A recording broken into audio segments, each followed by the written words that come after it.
Ya, selamat sore semua. Jadi kita jumpa lagi. Kali ini kita masuk materi tentang dynamic programming ya. Nah, jadi dynamic programming ini strateginya sangat baik ya, banyak digunakan. Kita lihat dari dynamic programming ini. Nah, dynamic programming ini adalah algoritma general ya yang dipakai untuk menyelesaikan masalah dengan mendefinisikan formula ya, sebagai instan yang recurrence ya. Nah, ini ditemukan di American mathematician Richard Bellman in the tahun 50 ya untuk men-solving penyelesaian optimasi ya. Nah, ini awalnya memang sudah ditemukan ya, cuman masih belum dinamakan dynamic programming ya, dia hanya dikatakan adalah program ya. Jadi ini awalnya adalah dynamic program. Nah, programming di sini bisa diartikan dengan planning. Jadi main idea-nya adalah membuat atau membuat setup recurrence relating solution ya, ke bentuk instan yang lebih luas. Nah, jadi kalau Anda lihat nanti dia menggambarkan dalam bentuk matriks ya. Jadi kita coba jabarkan dari problem menjadi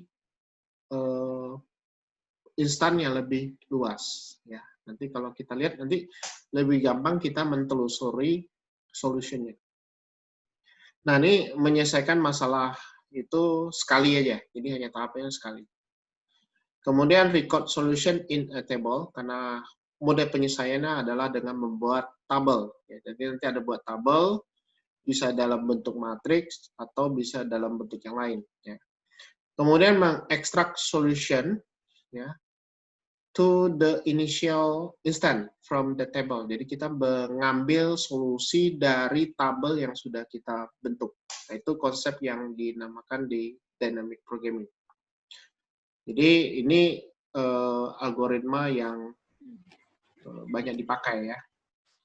Nah, contoh permasalahan adalah di Fibonacci number. Ya, jadi tentang bilangan Fibonacci. Mungkin bisa saya buat dulu. Ya. Mungkin kalau Anda pernah dengar ya Fibonacci. Ya. Fibonacci ini adalah satu barisan ya, barisan ya, bilangan ya dengan pola tertentu ya. Jadi misalnya Fibonacci yang kita ketahui biasanya nilai pertama dan nilai keduanya adalah 1 ya. Kemudian nilai berikutnya adalah penjumlahan kedua bilangan sebelumnya. Jadi 1 per 1 itu 2. Nah, kemudian untuk yang berikutnya adalah penjumlahan dari 2 angka di sebelumnya. Jadi 1 dan 2 itu kita jumlahkan 3.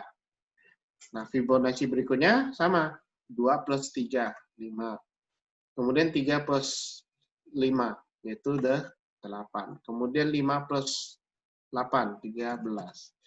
8 plus 3, 11, berarti 21, dan seterusnya. Nah, ini adalah bilangan Fibonacci. Bisa saya jabarkan bahwa Fibonacci, ya, yang pertama adalah Fibo 1, ya, kemudian Fibo 2. Nah, Fibo 3 ini adalah Fibo 3, kemudian nanti kan ada Fibo 4 ya. Jadi saya buatnya kayak gini aja, jadi lebih gampang. Nah, Fibo 3 itu sama artinya dengan Fibo 1 ditambah Fibo 2. Kalau Fibo 4, ya, berarti Fibo 2 ya, ditambah Fibo 3. Kan gitu ya. Nah, jadi kalau saya buat Fibo N, berarti sama artinya saya buat Fibo N-1, ya, N-2, ya, ditambah dengan Fibo N-1, sesuai dengan ini. Nah, bentuk ini udah termasuk sebuah rekursif. Nah, jadi sebuah rekursif. Jadi bisa kita buat kalau if n sama dengan 0, ya, maka dia kondisinya berhenti. Ya. Jadi kita buat kondisinya berhenti. Kita buat. Kalau di sini f adalah 0, f1-nya adalah 1. Ya. Jadi ini kalau kita lihat di logika ya. F0 adalah 0, F1 adalah 1, maka ini bisa kita berlakukan. Nah, jadi kondisinya kalau nilai N-nya adalah 0 atau sama dengan 1. N atau or N sama dengan 1. Maka kita berlakukan ini. Else ini. Jadi yang bisa kita berlakukan ini.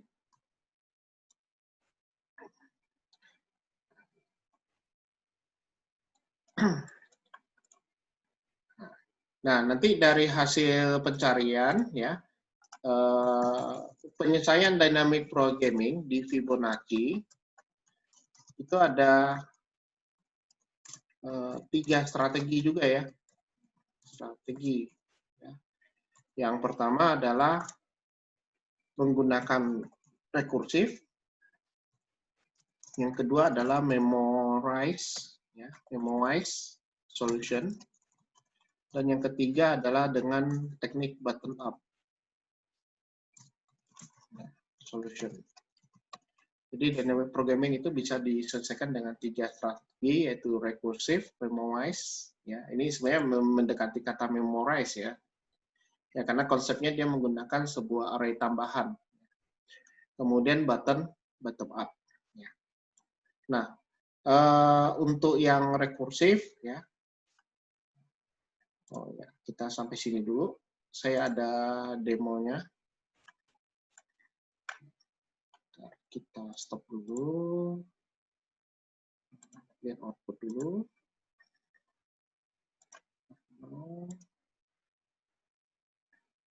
Clear dulu. Nah, ini yang rekursif ya. Jadi misalnya rekursifnya saya buat ini adalah 5 ya.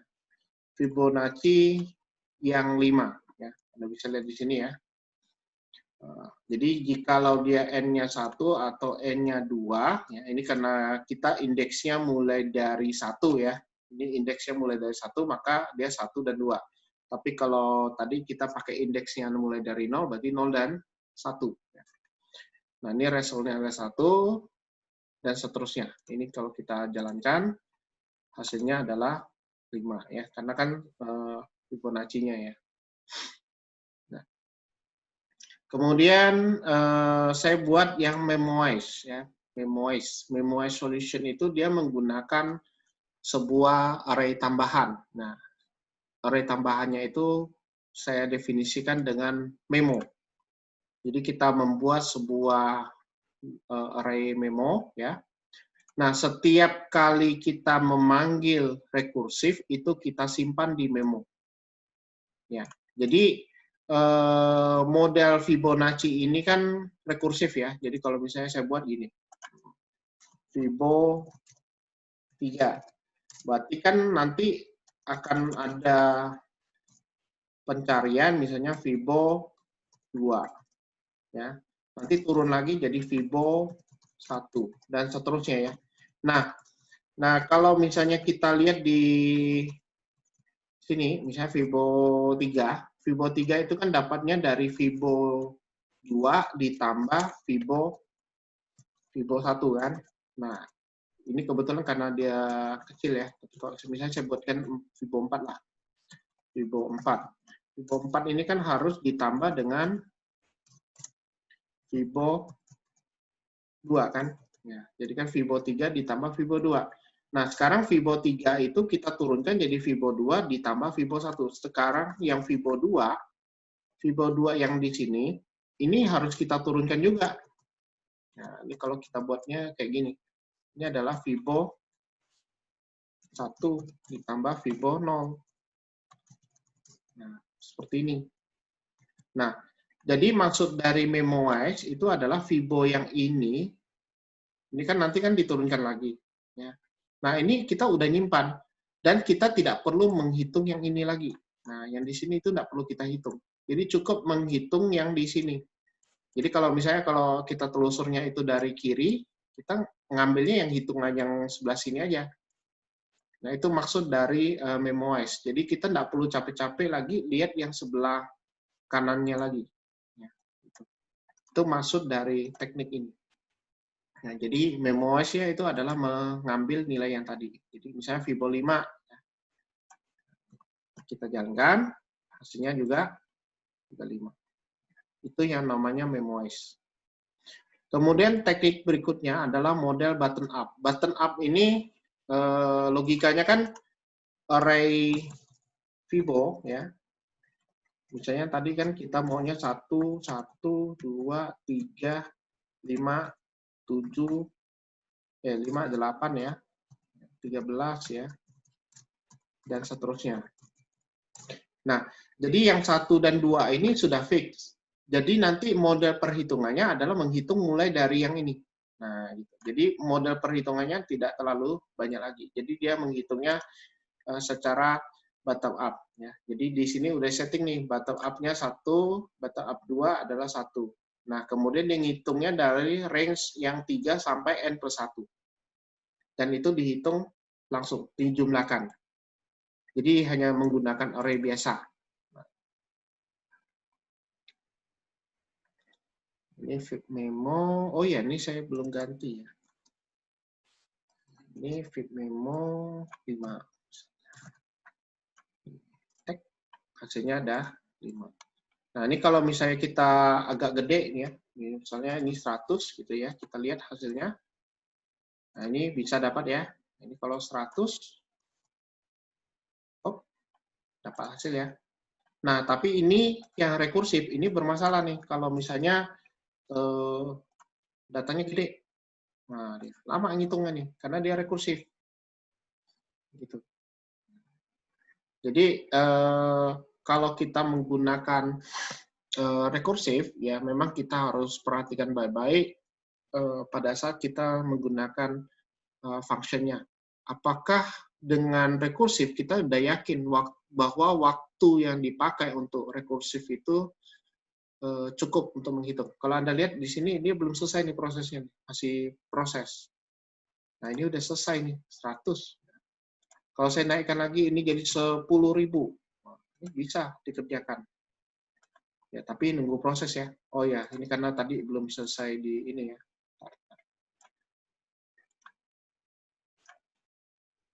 Di interrupt ya. Nanti kalau yang 10.000, ini bisa didapatkan langsung nilai dari Fibonacci-nya. Nah, gitu. Kalau ini 10.000 pasti error. Nah, ini ada kelemahan nih. Nah, kenapa? Karena dia rekursif. Nah, ini kalau dijalankan dia, yang Memoize ini, ya lumayan juga. Agak lama. Karena dia rekursif kan. Rekursif lebih lama. Nah, ini, malah dia error. Karena dia melewati maksimum depth dari comparison. Jadi ini saya clear dulu.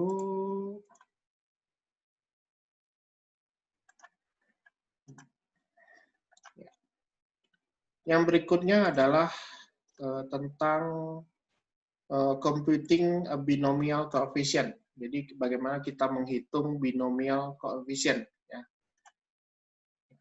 Nah ini binomial coefficient itu ini waktu dulu pernah belajar di metode numerik atau apa gitu ya. Di aljabar linear kayaknya. Jadi Anda hanya membuat sebuah tabel binomial coefficient. Jadi kalau misalnya pangkatnya 3 gitu ya, itu berapa koefisiennya. Koefisien itu adalah ini. Jadi kita buat A plus B pangkat N ya. Maka bisa kita buat A pangkat N, B pangkat K. Jadi A pangkat N, B pangkat K-nya dan seterusnya. Di sini kan ada koefisiennya ya. Jadi tadi sudah saya coba, kita coba lagi. Oke, ini kan sudah saya buat nih, jadi kita lebih bagus buat baru lagi ya.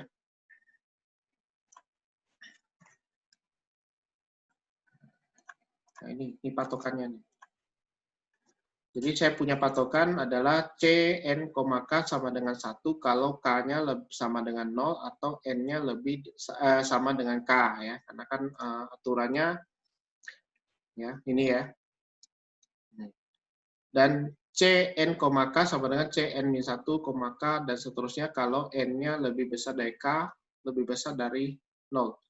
Nah, ini kita coba selesaikan menggunakan ini ya, menggunakan Excel ya.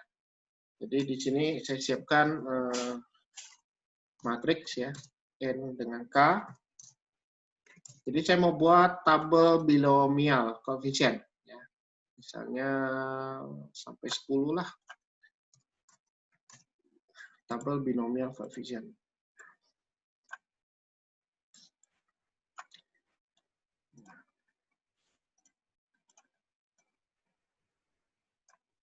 Oh, kelupaan satu. Ini saya hapus.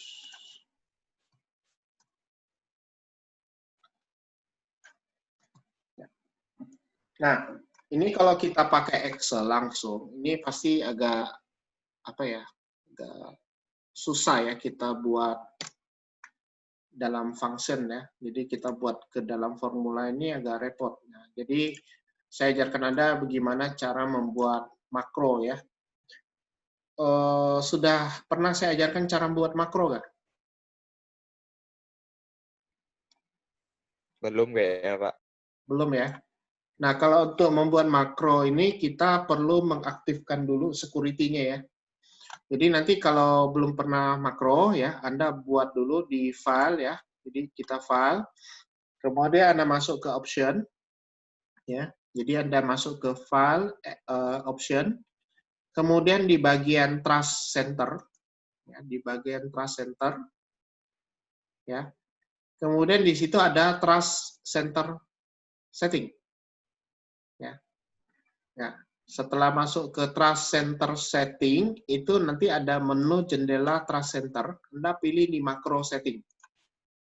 Nah, di Macro Setting, ini Anda centang yang Trust Access sama Enable All. Ya, memang dia not recommended ya, karena kan potensialnya bisa menjalankan script-script yang berbahaya ya. Jadi tapi tidak masalah, karena kan kita mau coba pakai makro ya. Jadi ini kita enable all macro. Ya. Jadi ini yang paling utama nih. Kemudian oke. Ini oke. Nah, ini artinya kita sudah mengaktifkan makro ya. Nah, kemudian kita harus memunculkan menu developer. Ini kebetulan saya sudah memunculkan ya. Kalau belum, itu Anda klik kanan di bagian tepi sini, bagian sini, kosong, bagian kosong. Dimanapun saja, pokoknya bagian kosong di sini. Ya. Kemudian Anda pilih Customize the Ribbon. Nah, nanti Customize the Ribbon, Anda pilih atau Anda centang yang developer. Karena defaultnya kan tidak ada developer ya. Nah, ini Anda centang. Nanti setelah dicentang baru muncul menu developer. Nah, itu nanti ada muncul makronya. Ya. Jadi ada Visual Basic sama makro. Nah, ini Anda pilih yang Visual Basic ya. Nah, ini yang tadi ya. Kita lupakan yang ini. Saya close dulu. Ini. Nah, jadi kalau misalnya Anda sudah jalankan Visual Basic-nya, nanti ini akan muncul sebuah jendela project ya. Nah, Anda pilih di worksheet yang aktif ya. Pilih insert module. Nah, nanti setelah masuk di dalam modul, nah di sini kita meletakkan coding kita. Ya, meletakkan coding kita.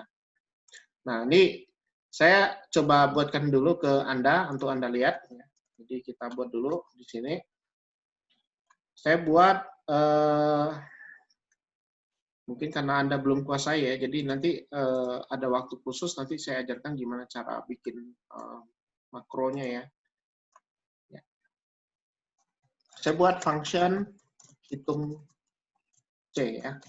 Hitung C itu karena parameternya ada 2, N dengan K, berarti saya buat by val N sebagai integer, kemudian by val K sebagai integer. Nah, ini sebagai integer. Ini saya buat dulu fungsinya. Nah, tinggal kita ikut aja. Nah, kan Cn, K itu sama dengan 1 kalau K-nya sama dengan 0 atau N sama dengan K. Berarti kan gampang kan? Tinggal dibuat aja if K sama dengan 0 or N sama dengan K, then nah ini kita buat hitung C sama dengan 1. Else ya.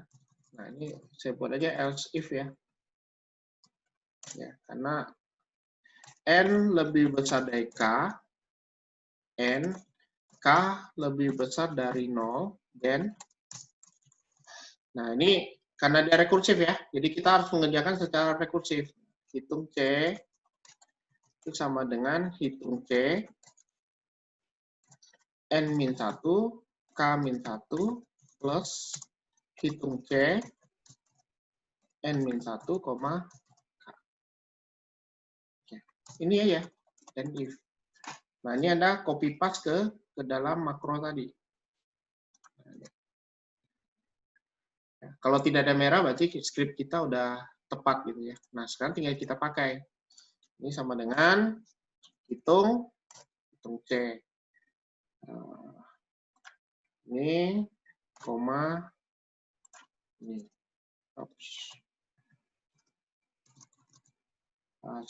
A2 ya. Nah, ini ada yang mau saya kunci, yaitu baris 1 sama kolom A.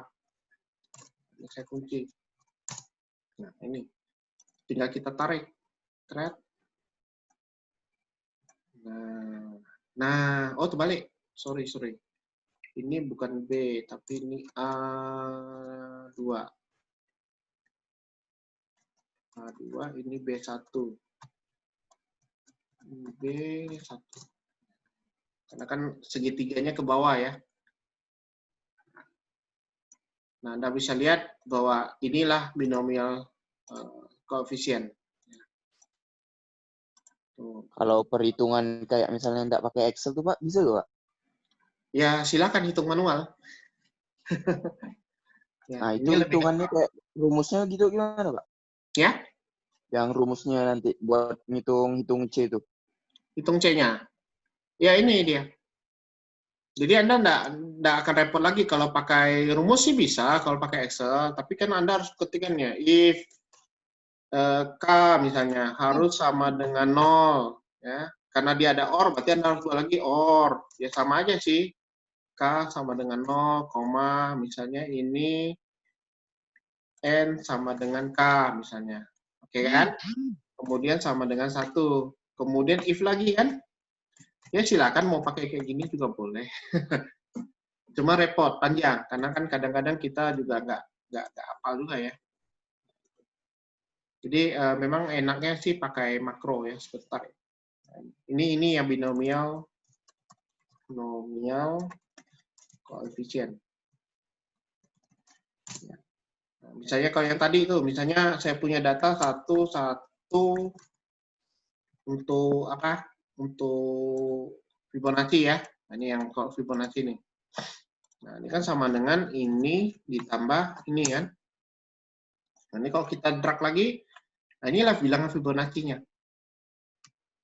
Nah, kalau di Excel kan gampang nih, tinggal tarik aja kan. 5. Nah, sekarang kalau misalnya saya mau buat Fibo 5, nah, ini makro juga bisa nih. Saya sebut lagi, ya, nih. Function Fibo ya. Kita coba val N sebagai integer. Ini saya buatnya pakai double aja. N function. Tadi kita aturannya adalah if Fibo N sama dengan 1 ya, or ya, N sama dengan 2, then Fibo sama dengan 1. Oh ya, ini N-nya 1 ya. 1 dan 2 ya. Oke. Else Fibo sama dengan Fibo n-1 ditambah Fibo n-2. Udah gini aja. If. Ini saya kopikan, taruh ke makronya di bawah. Nah, kan sekarang saya mau buat Fibo, misalnya ini, tadi mana? Ini kan 1, 2 ya.